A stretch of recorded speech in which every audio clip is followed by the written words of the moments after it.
네, 오늘은 국세청이 감정평가를 활용해서 어떻게 세금을 과세하고 있는지 이 부분에 대해서 같이 한번 살펴보도록 하겠습니다. 최근 10월 4일에 나온 뉴스입니다. 폭탄 맞았다.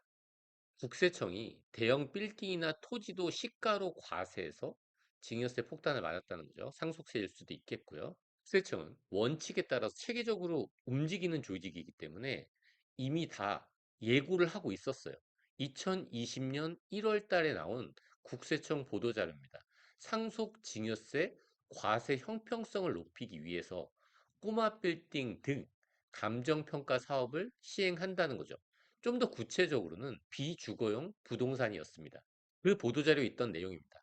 상속세, 증여세는 원칙적으로 시가로 과세합니다. 그런데 예외적으로 시가를 산정하기 어려운 경우에는 보충적인 평가 방법을 적용하도록 하고 있다는 거죠. 법이 이렇다는 겁니다. 이 법은 아직 안 바뀌었습니다. 그런데 비주거용 부동산 같은 경우에는 공시가액이 시가에 비해서 상대적으로 낮아서, 그래서 국세청은 감정평가 사업이라는 걸 시행한다고 하는 거죠. 이와 관련돼서 조금 더 구체적인 숫자는 다른 뉴스에서 갖고 왔습니다. 이 표는 국세청한테 제공받은 건데요. 물론 제가 제공받진 않았습니다. 이 뉴스에서 참고했습니다. 이게 어떤 의미냐?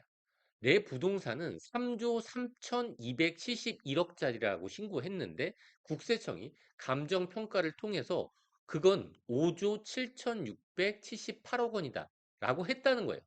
이게 실제 이렇게 했다는 거죠. 그러면 73%가 증가했네요. 조단위니까 저희한테 잘 와닿지 않잖아요. 실제 건물 하나가 100억짜리라고 하죠. 100억짜리로 저는 증여세 신고를 한 거예요. 아니면 상속세 신고를 한 거예요. 그래서 세금으로 45억을 냈죠. 근데 국세청에서 직권으로 감정평가를 해서 173억이니까 82억 원이다. 37억을 더 내라. 이렇게 했다는 겁니다. 실제 경험치 데이터인 거예요, 이게. 그래서 결론이 감정평가냐? 저는 그렇게 생각하지 않습니다. 아직 시가로 산정하기 어려운 경우에 예외적으로 보충적 평가 방법을 적용한다는 그런 법 규정은 남아 있거든요. 그 부분에 대한 고민을 좀 더 해보면 좋을 것 같습니다. 그런데 100억 정도의 자금을 쓰면서도 쉽게 만드는 것 중에 하나가 가족법인인 것 같습니다.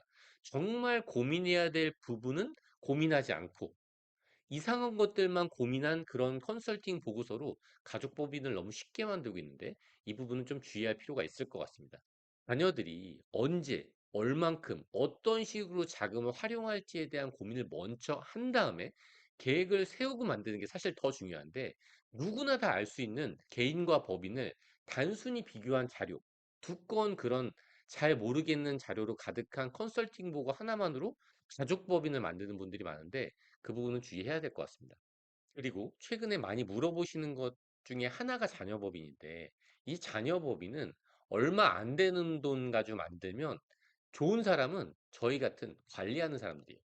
제가 생각할 땐 일단 본인 법인부터 만들어 보고 정말 좋다면 자녀법인을 그때 추천해도 늦지 않을 것 같습니다. 자녀법인은요, 본인 법인보다 관리해야 될 포인트가 훨씬 더 많습니다. 법인의 다양한 거래들이 발생하겠죠.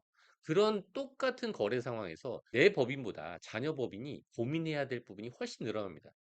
이런 거에 대한 기본적인 내용도 모르고 그런 관리 방법도 모르면서 자녀 법인을 어설프게 만들면 안 되겠죠. 어쨌든 이 법이 바뀐 건 아니라는 거죠. 이 예외적으로 시가를 산정하기 어려운 경우를 잘 활용해 보면 좋을 것 같습니다. 네, 오늘은 여기까지 하도록 하겠습니다. 끝까지 들어주셔서 감사합니다.